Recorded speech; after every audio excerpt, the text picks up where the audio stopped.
अस्सलाम वालेकुम व्यूअर्स, कैसे हैं आप लोग। उम्मीद करता हूँ आप सब खैरियत से होंगे। व्यूअर्स, जैसे आप देख रहे थे कि हमने एमडी कैट अपना स्टार्ट किया, उसका चैप्टर नंबर 1 बायोलॉजी का वो डिस्कस कर रहे थे और टॉपिक 1 हमने किया। टॉपिक 2 आज हम करेंगे जो कि है structure of a typical animal and plant cell, इसके ऊपर। तो इसको हम स्टार्ट करेंगे, ये हमारा टॉपिक है। और इसको हम स्टार्ट करने से पहले तो आप देखें कि आपके पास दो सेल्स हैं, एक प्लांट सेल है और एक एनिमल सेल है। उसमें से क्या क्या इंपॉर्टेंट चीज़ें आपसे पूछी जा सकती हैं वो भी हम डिस्कस करेंगे। तो सबसे पहले तो हम देख लेते हैं कि हमारे पास जो प्लांट सेल है बेसिकली वो क्या है। ठीक है, अब सबसे पहले आप देखें कि आप अगर एक प्लांट सेल की बात करें ना, तो प्लांट सेल जो है वो आपके पास कुछ यूं है। मैं एक स्ट्रक्चर थोड़ा सा बना देता हूँ। ठीक है, ये मैं ड्रा कर रहा हूँ। तो ये थोड़ा सा गौर करिएगा कि ये जो चीज़ मैंने ड्रा की है, इसके अंदर मैं एक ये और चीज़ ड्रा कर देता हूँ, ये आपके कन्वीनियंस के लिए।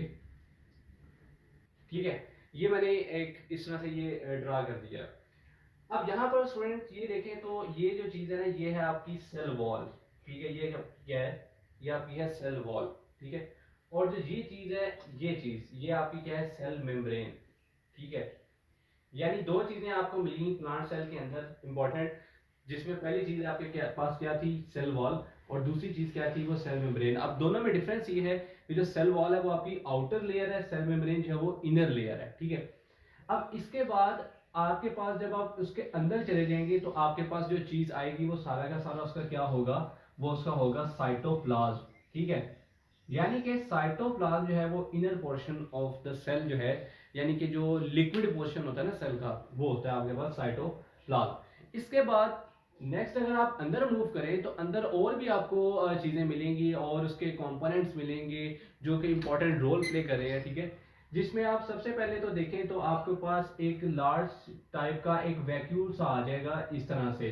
अब ये जो लार्ज वैक्यूल है, ये क्या करता है कि ये थोड़ा सा प्लांट के इनर पोर्शन में आ जाता है, सेंटर में आ जाता है, जिसकी वजह से क्या होता है कि जो सेल का न्यूक्लियस होता है वो थोड़ा सा पेरिफेरी की तरफ जो है वो पुश्ड हो जाता है। ठीक है, तो ये आपके पास एक जनरल प्लांट का स्ट्रक्चर यूं बन जाता है।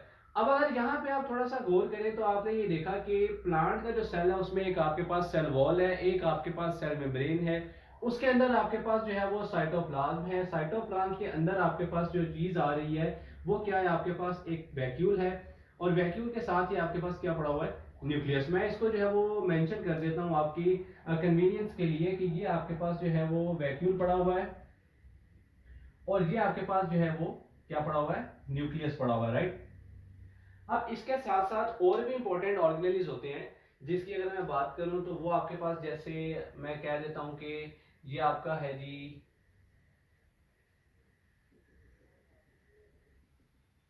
ये आपका आ गया क्लोरोप्लास्ट। ठीक है, ये आपका क्या है, क्लोरोप्लास्ट,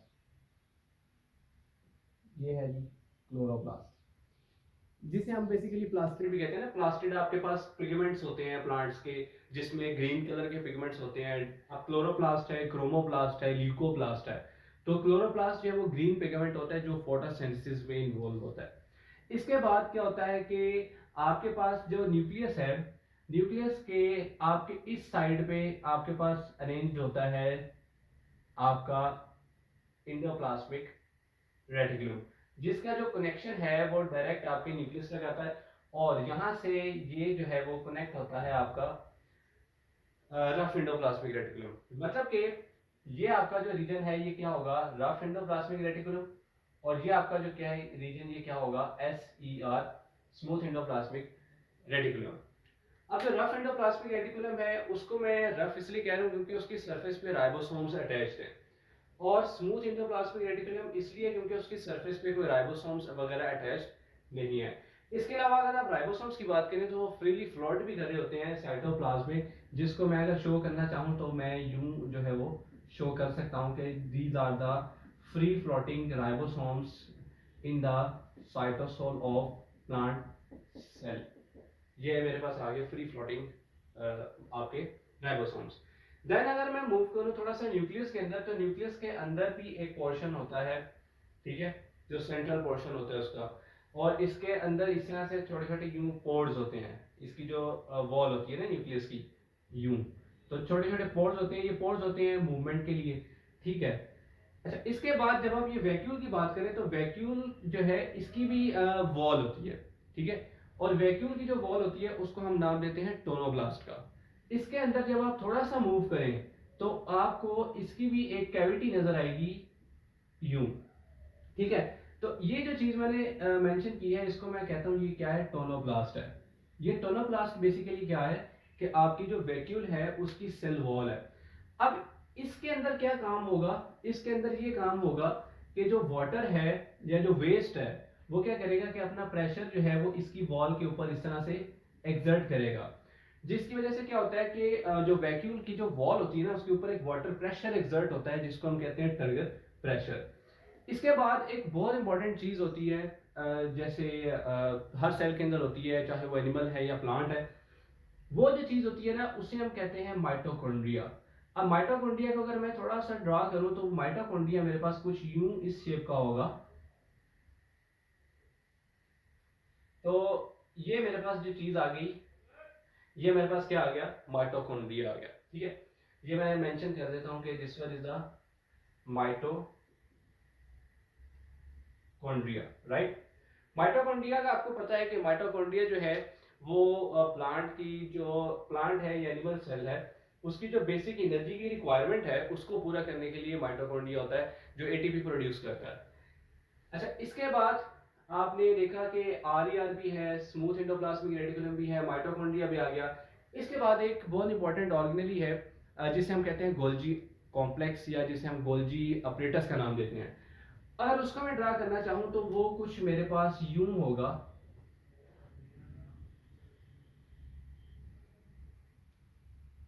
ये मेरे पास आ गया Golgi complex, right. This one is a Golgi complex जिसे मैं जी ए भी कह देता हूं, गोल्जी अपरेटस, राइट। तो ये अब आप देख सकते हैं कि मैंने पूरा जो प्लांट सेल है वो आपके सामने बेसिक जो उसका रफ स्ट्रक्चर है ना वो ड्रा किया ताकि आपको क्लियर किया जा सके कि प्लांट का जो सेल है वो बेसिकली होता कैसे है। तो ये मैंने आपके सामने कुछ जनरल स्ट्रक्चर पढ़ा, इसके अंदर इसके लाइसोसोम्स भी होते हैं, पेरोक्सीसोम्स भी होते हैं, ठीक है। अब थोड़ा सा इसको देख लेते हैं। प्लांट सेल में जब भी आप देखेंगे तो सबसे पहली इंपॉर्टेंट चीज उसमें सेल वॉल है। सेल वॉल जो होती है वो डेड होती है, इनर्ट होती है, ठीक है, वो लिविंग नहीं होती, जबकि सेल मेम्ब्रेन जो है वो लिविंग होती है। उसके अंदर जब आप जाते हैं ना तो आपके पास आता है साइटोप्लाज्म। साइटोप्लाज्म में सबसे इंपॉर्टेंट चीज आपके पास पड़ी है mitochondria. Mitochondria is the powerhouse of the cell जो एटीपी प्रोड्यूस कर रहा है, ठीक है। इसके सेपरेट टॉपिक्स हैं जिसमें हम इसको डिस्कस करेंगे भी। इसके बाद आपके पास आ जाता है न्यूक्लियस। अब प्लांट सेल में स्पेशलिटी ये है कि न्यूक्लियस सेंटर पोजीशन में नहीं होता, न्यूक्लियस आपका पेरिफेरी की तरफ पुश्ड है because of large vacuole present in the centre of the cell, ठीक है।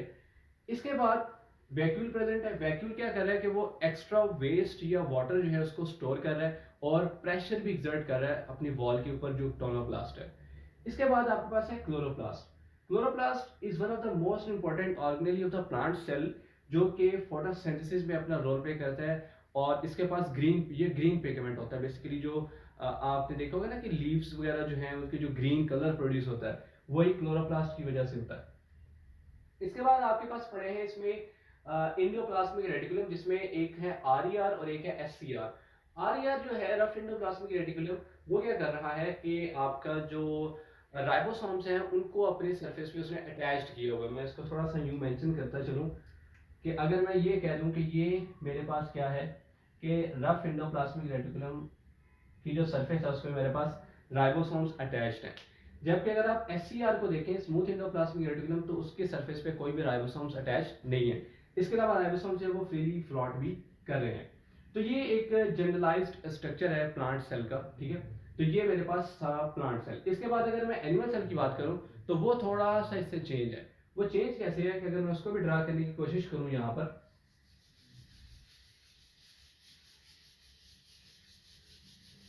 तो इसको अगर एनिमल सेल को ड्रा किया जाए तो एनिमल सेल की जो डायग्राम है वो कुछ यूं होगी कि मेरे पास ये राउंड शेप का एक सेल है, ठीक है। लेकिन अब यहाँ पर डिफरेंस ये है कि प्लांट सेल में तो सेल वॉल थी लेकिन एनिमल सेल में कोई भी सेल वॉल नहीं है, तो डायरेक्ट जो है वो सेल मेम्ब्रेन आएगी। तो ये जो आपके पास है चीज ये क्या है, सेल मेम्ब्रेन। ये आपने डिफरेंस नोट कर लिया, ठीक है, कि डायरेक्ट आपके पास क्या चीज आ गई, सेल मेम्ब्रेन आ गई। तो ये आपके पास क्या आ गई, सेल मेम्ब्रेन आ गई। जबकि प्लांट सेल में देखा आपने कि वहां पर क्या थी, आउटर सेल वॉल थी, जबकि यहाँ पर जो आउटर है वो सेल मेम्ब्रेन है, राइट। अब जब सेल मेम्ब्रेन के अंदर आप जाएंगे तो आपके पास जो रीजन होगा सारा, वो आपके पास जो रीजन होगा वो होगा साइटोप्लाज्म। साइटोप्लाज्म। अब इसके अंदर जब आप मूव करेंगे, इसके अंदर जब आप मूव करेंगे तो अंदर आपको सेंटर पोजीशन पे जो चीज मिलेगी वो आपका क्या होगा, न्यूक्लियस होगा। जबकि आपने नोट किया कि प्लांट सेल में आपको न्यूक्लियस सेंटर में नहीं मिला, ठीक है। ये मैं यूं मेंशन कर देता हूं, ये आपका न्यूक्लियस है, ठीक है। अच्छा, अब इसमें भी क्या होगा कि आपको एक दो और चीजें जो नहीं मिलेंगी। एक तो उसमें लार्ज वैक्यूल था प्लांट सेल में, जो आपको यहां पे नहीं मिलेगा एनिमल सेल में। दूसरा, आप वहां पर क्लोरोप्लास्ट था, यहां पर आपको कोई भी क्लोरोप्लास्ट नहीं मिलेगा। तीसरी चीज सेल वॉल थी, जो प्लांट सेल में प्रेजेंट थी, और वो यहां पर आपको नहीं मिलेगी। इसके बाद ये न्यूक्लियस तो आपको हर सेल में मिलेगा ही मिलेगा। ये मैं इसको मेंशन कर देता हूं, ये मेरा क्या है, न्यूक्लियस, राइट। इसके बाद जो चीज इंपॉर्टेंट है इसमें वो यही है कि आपका गोल्जी कॉम्प्लेक्स, राइट। आपका अटैच्ड एंडोप्लाज्मिक रेटिकुलम, अटैच्ड जो एंडोप्लाज्मिक रेटिकुलम है इसके साथ, राइट, वो। इसके बाद जो इंपॉर्टेंट चीज है इसमें, माइटोकॉन्ड्रिया,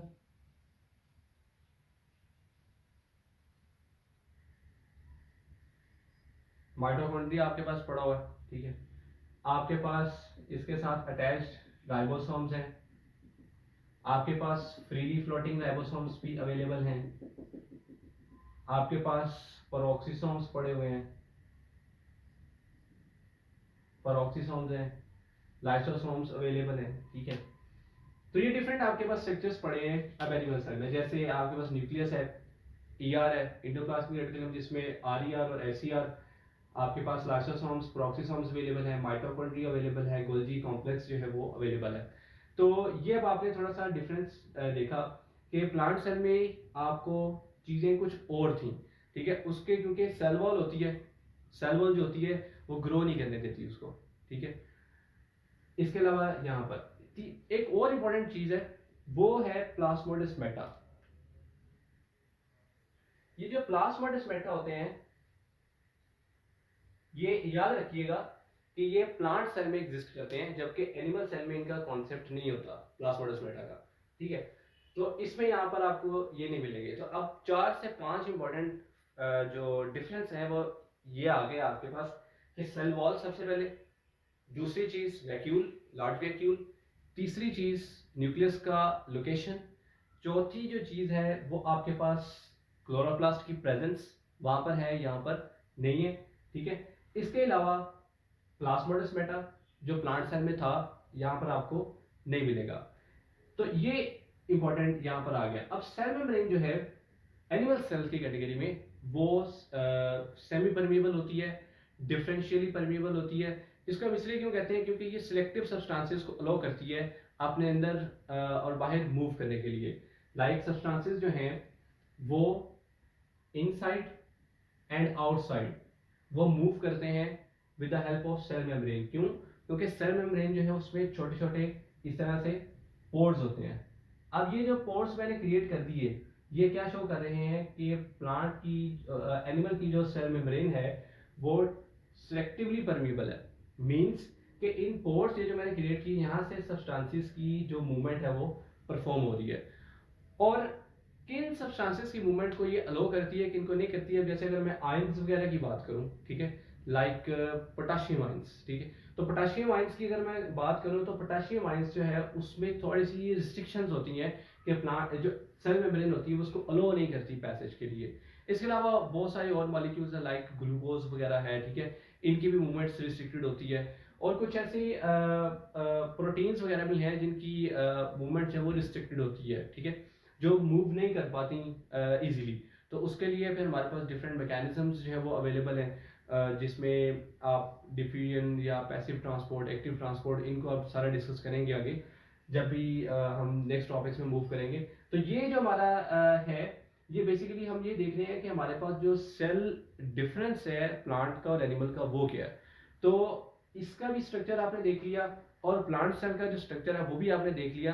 तो दोनों में आपने जो डिफरेंस है ना वो नोट किया कि क्या डिफरेंस बेसिकली होता है। इसके अलावा यहाँ पर मैंने जैसे प्रोक्सीसोम्स और लाइसोसोम्स की बात की, तो लाइसोसोम्स जो हैं वो आपके पास आप जो समझ लें कि ऐसी बॉडीज हैं जो कि डाइजेशन का काम करती हैं, ठीक है। लाइसोसोम्स स्प्लिटिंग बॉडीज होती हैं, ठीक है। पेरोक्सीसोम्स ये आपके पास जो है हाइड्रोजन पेरोक्साइड प्रोड्यूस करते हैं। एक होते हैं ना आपके पास H2O2, ये H2O2 क्या है, हाइड्रोजन पेरोक्साइड है, ठीक है। अब जो पेरोक्सीसोम्स हैं वो H2O2 को प्रोड्यूस भी करते हैं और इसकी ब्रेक डाउन भी करते हैं, ठीक है, ये पेरोक्सीसोम्स। लाइसोसोम्स क्या है, इनके अंदर डिफरेंट ये एंजाइम्स सीक्रेट करते हैं, हाइड्रोलिटिक एंजाइम्स होते हैं, लाइसोसोमल डाइजेस्टिव एंजाइम्स होते हैं, ठीक है, जो ये फंक्शन जो है वो परफॉर्म करते हैं। तो इसके बाद और छोटे छोटे जो इंपॉर्टेंट पॉइंट्स आपने याद रखनी है, इनकी लोकेशंस का आपको एग्जैक्ट पता होना चाहिए, ठीक है। आपसे क्वेश्चन किस तरह आ सकता है, आपको यूं हो सकता है कि दो एमसीक्यू आ जाए, दोनों में एक में प्लांट सेल बनाओ एक में एनिमल सेल बनाओ। आपने क्या करना हो कि आपने प्लांट सेल को मेंशन करना हो, एनिमल सेल को जो है वो अलग से मेंशन करना हो। तो मैंने कुछ इंपॉर्टेंट इसके जो पॉइंट्स हैं वो आपके सामने शेयर कर दिए हैं कि तो आपको जो है वो इजीली प्रॉब्लम नहीं होगी, आप आराम से जो है वो उसको ड्रा कर सकते हैं, आप उसको लोकेट कर सकते हैं। बेसिकली ये क्वेश्चन पूछा क्यों जाता है कि differentiate between the typical plant and animal cell, तो उसमें आपको बस लोकेशन का पता होना चाहिए कि कौन कौन सी चीज़ कहाँ कहाँ पे अवेलेबल है और कहाँ पे वो अवेलेबल नहीं है। तो ये लोकेशन जो है ये बहुत इंपॉर्टेंट होती है ड्यूरिंग एग्जाम एमसीक्यू के हवाले से। तो इन चीज़ों को आपने जो है वो याद रखना है, ठीक है। तो ये हमारा जो टॉपिक था, topic 2, differentiate between the typical plant and animal structure, वो हमारा यहाँ पर क्लियर हो गया। नेक्स्ट हम टॉपिक में जब मूव करेंगे तो हमारे पास इन सारे जो ऑर्गेनल्स हैं इनकी बेसिक डिटेल आएगी, जिनको हम एमसीक्यू के हवाले से जो है वो प्रॉपरली क्लियर करेंगे। तो आज का टॉपिक हमारा यहाँ तक था। ओके, अल्लाह हाफिज़।